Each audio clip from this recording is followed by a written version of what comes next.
Star उत्सव पर देखिए अपने चहीते शोज 1 अप्रैल से डीडी फ्री डिश पर।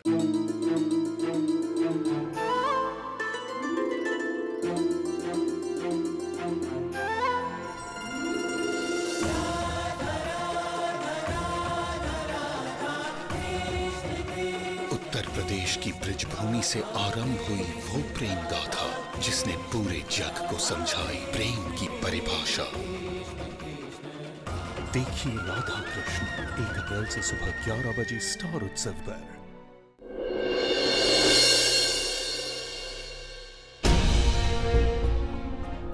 इस समय चंद्र कहाँ हो सकता है? जी सुनिए, महाराज कहाँ? जी वो अंदर हैं, आप जा सकती हैं। आपको रोकने का साहस हम में कहाँ।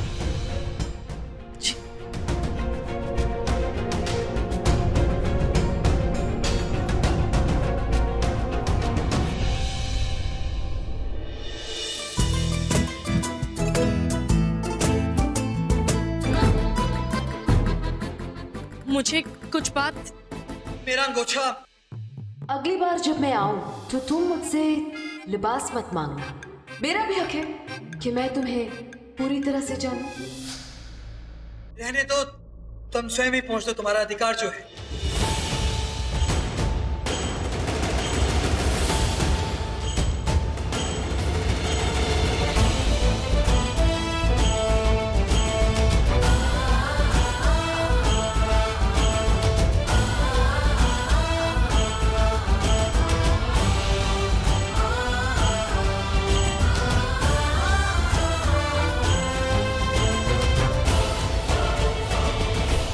बताओ क्या कहना चाहती थी? मेरी तुमसे तुम यहाँ क्या कर रही हो? क्या तुमने ही तो मुझे स्वयं बुलाया यहाँ पे? मुझे लगा हेलेना है। मेरा अंगूठा दो।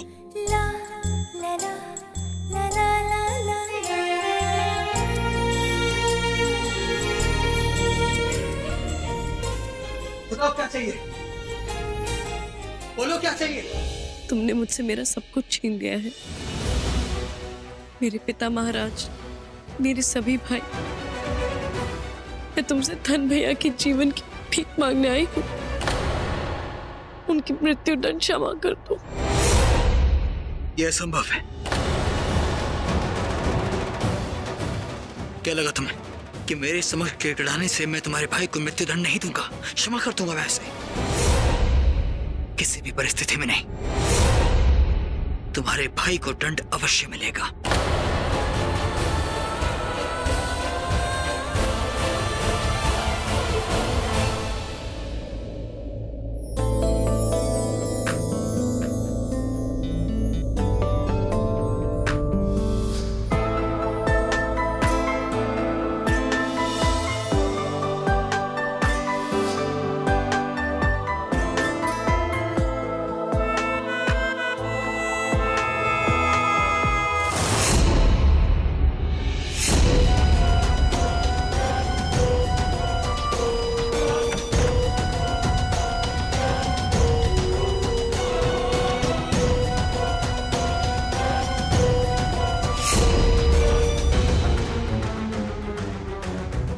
दिनों से तुम्हारी निशानियां संभाल के रख रही हूं मैं, ताकि तुम्हारी बेवफाई की यादों को मैं भूल ना जाऊं।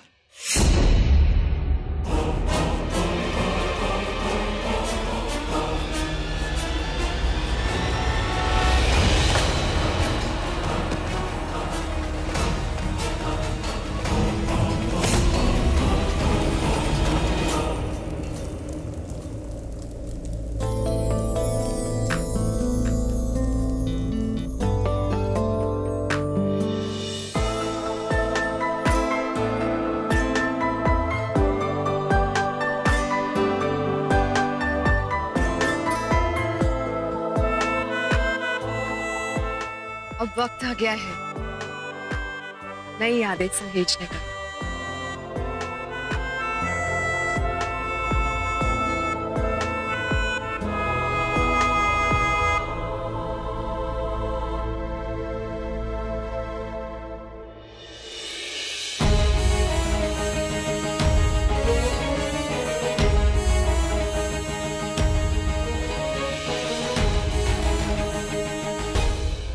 ये मगध के महाराज का कक्ष नहीं है चंद्र।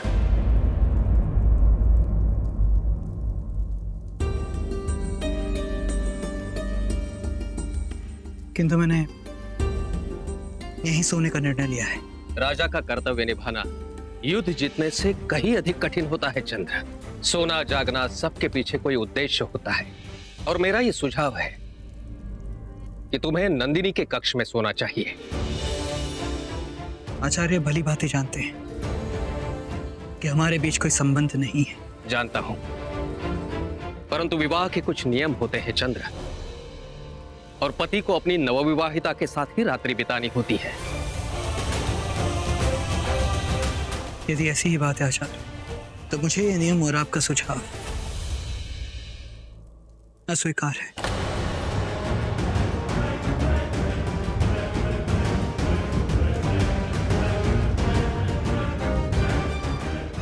जैसी आपकी इच्छा महाराज। आचार्य,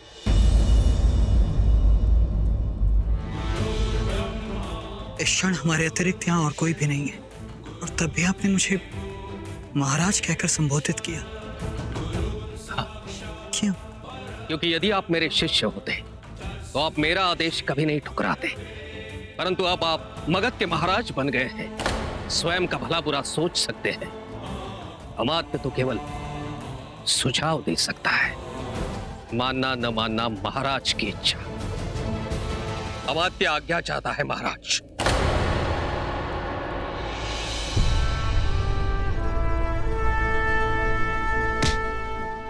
तुमने मुझसे मेरा सब कुछ छीन लिया है मेरे पिता महाराज, मेरे सभी भाई। मैं तुमसे धन भैया के जीवन की भीख मांगने आई।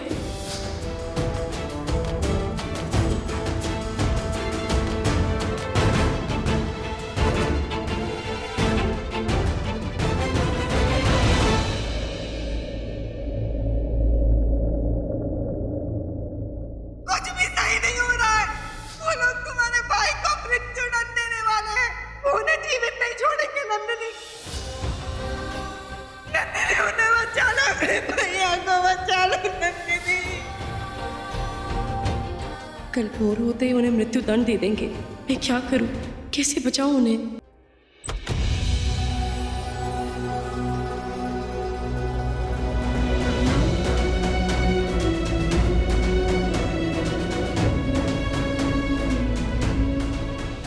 आचार्य ने आज तक कभी मुझसे ऐसा व्यवहार नहीं किया, तो फिर आज उन्हें क्या हो गया?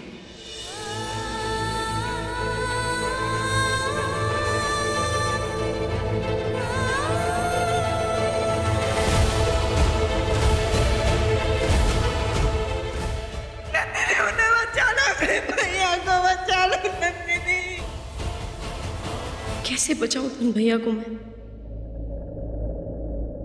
अमात्य तो केवल सुझाव दे सकता है, मानना न मानना महाराज की इच्छा।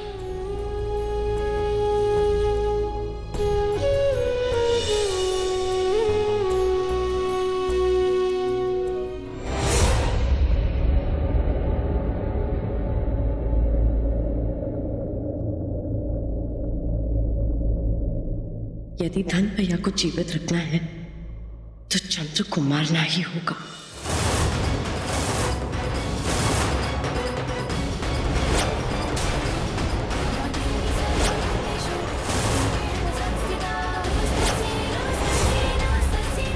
चंद्र को ये मेरे भाइयों की हत्या के लिए, ये मेरे पिता को मारने के लिए।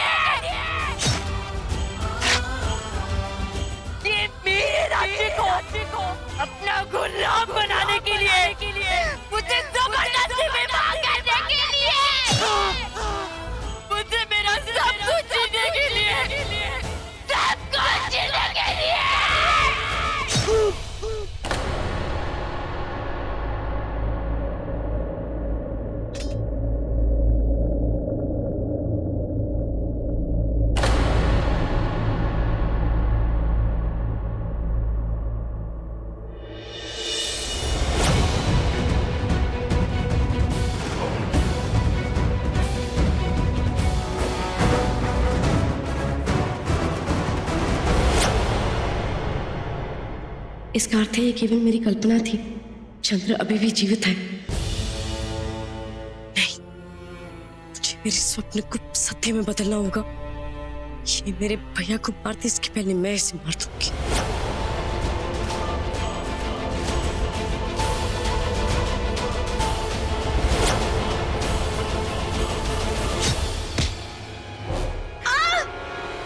क्या लगा तुम्हें कि तुम मुझे इतनी सरलता से मार दोगी? जब स्वयं तुम्हारे पिता और उसकी सेना मुझे नहीं मार पाई तो तुम अकेली वध करोगी मेरा? कुछ भी करने से पहले सोचना आवश्यक होता है नंद पुत्री। स्मरण है ना कि क्या हाल हुआ तुम्हारे भाइयों का और तुम्हारे पिता का? तो क्या चाहती हो तुम कि अब तुम्हारे भाई धन का भी वही हाल हो? इतिहास बीतने के लिए नहीं, सीखने के लिए होता है। लेकिन तुम इतनी आसानी से सीखने वाले में से नहीं हो। लगता है कि तुम्हें भिन्न प्रकार से सिखाना होगा।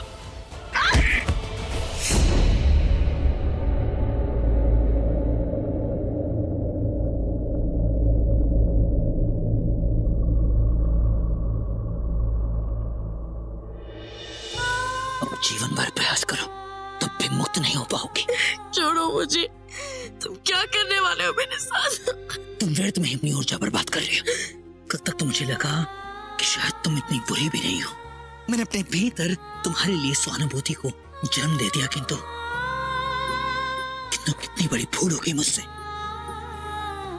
तुम भले ही मुझे ना मार पाई हो, किंतु तुमने मेरे भीतर जन्मी सहानुभूति को मार डाला। तुम ठीक वैसे निकली जैसे मैंने सोचा था। बिल्कुल अपने पिता की भांति हो तुम, कतई भी भिन्न नहीं। तुमने भी मेरी पीठ पर वार करने की सोची। तुमने भी मेरे विरुद्ध षड्यंत्र रचा। और अब इसी भांति रात भर बंदी रहना और सोचना कि यदि जीवन भर ऐसे बंदी रहना पड़े तो क्या होगा। छोड़ो मुझे, छोड़ो, छोड़ो मुझे।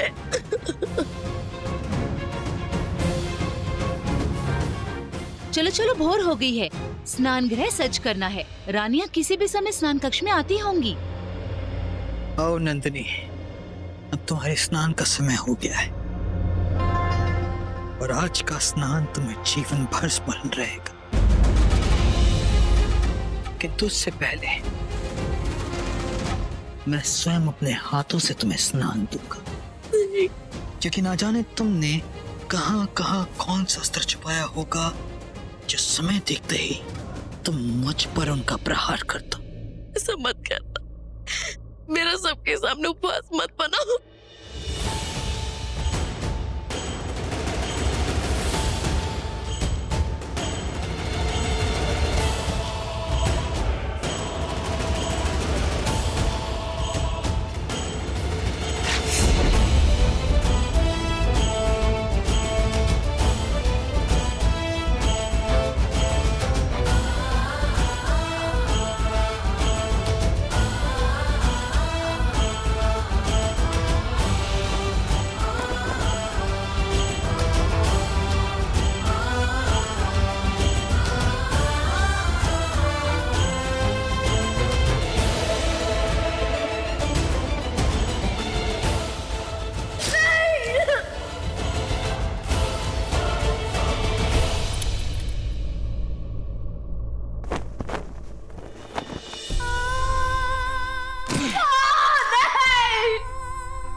इतनी सरलता से मैं तुझे मृत्यु नहीं दूंगा, क्योंकि 21 वर्षों तक तेरे पिता ने इसी भांति मेरी मां को पल पल तड़पाया और उसका मूल्य अब तुझे चुकाना होगा।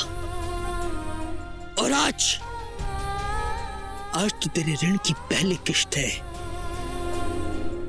अब से तेरी किश्तें प्रारंभ हुई हैं नंद पुत्री।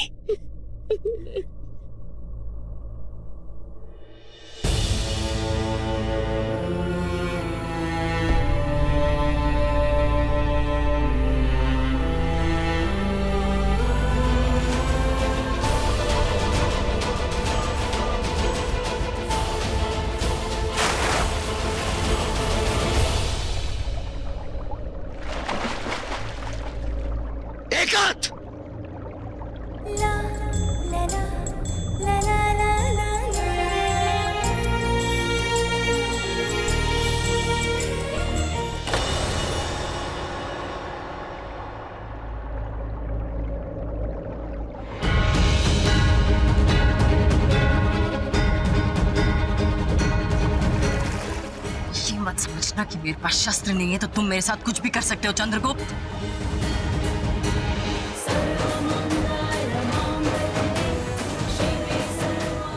तो समझो, विवाह के बाद जो कुछ होना चाहिए था वो सब कुछ हो चुका है। मैंने तुम्हें निर्वस्त्र किया, तुमने मुझे खौफ दिया, पर अब मेरे ही रक्त से तुम्हारी मांग में सिंदूर भर गया। अब सही सूरतों में हमारी विवाह की शुरुआत हुई है।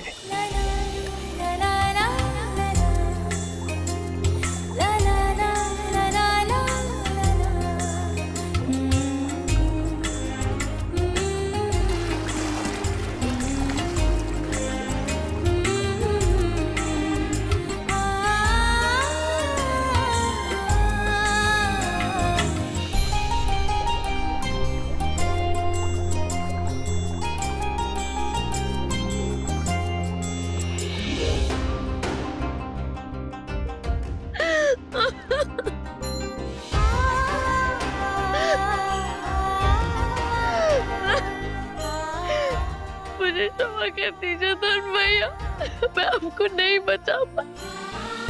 मैं क्या मुख दिखाऊंगी अब गौतमी भाभी को, क्या कहूंगी उनसे? मुझे क्षमा कर दो भैया, मुझे क्षमा कर, मुझे क्षमा कर दीजिए धन भैया। नंदिनी ठीक तो ना? मुझे क्षमा कर दो भाभी। क्या बोल रही हो तुम?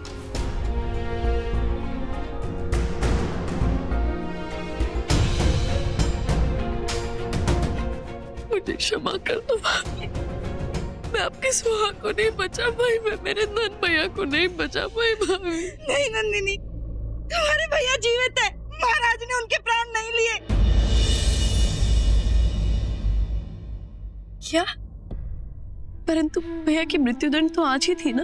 परंतु महाराज के निर्णय के आगे मगध की महारानी की विनती जीत गई। नंदिनी, मेरे पति जीवित है, महाराज ने उन्हें मृत्युदंड से मुक्त कर दिया। नंदिनी, महारानी नंदिनी ने मेरे पति को बचा लिया। महारानी नंदिनी ने मेरे सुहाग को बचा लिया। नहीं भाभी नहीं, क्या कर रही हो? आपका स्थान माँ के समान है, मैं कोई महारानी नहीं, मैं अब भी आपकी नंदिनी हूँ भाभी। आप मुझे डांटिए, ताने दीजिए, माँ से शिकायतें कीजिए, परंतु मेरे आगे हाथ मत जोड़िए। मैं आपको ऐसे नहीं देख सकती,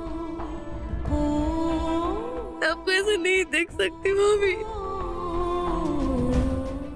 परंतु मुझे समझ में नहीं आ रहा कि चंद्र ने भैया को मृत्युदंड से मुक्ति क्यों दी? हो सकता है वो तुम्हें पसंद करने लगे, इसीलिए तुम्हारी बात का मान रख लिया उन्होंने।